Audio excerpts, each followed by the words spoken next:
వేదాంతం, వేదాతీతం. వేదాంతం అంటే ఆఖరిది అని అర్థం. అన్నిటికీ వేదాంతం అనిస్తాను. వేదాతీతమే వేదాంతం. వేదముల కన్నా ఇంకా ఆ పై విషయం ఉంది.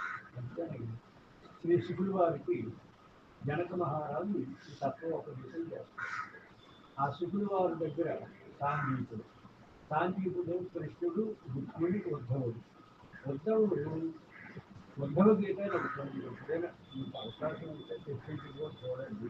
ఉద్ధవునికి శ్రీకృష్ణుడికి ఒక సాంఘీకుడికి దగ్గర సంవాదం. ఉద్ధవాగీత గోప్యం.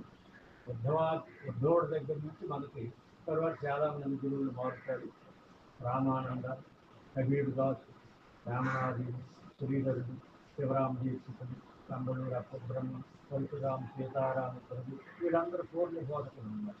ఆ పరంపరకు చెందినటువంటి వారే మన్మడుగుడు సుబ్బయాదులు, తర్వాత ఇప్పుడు మనకి ఎవరు కొల్లి పాటియాదులు, కొల్లి ప్రసాదరాయుడు, తర్వాత నిర్భయానంద, తర్వాత వీళ్ళందరూ పూర్ణ బోధనకు వచ్చినటువంటి గురు పరంపర.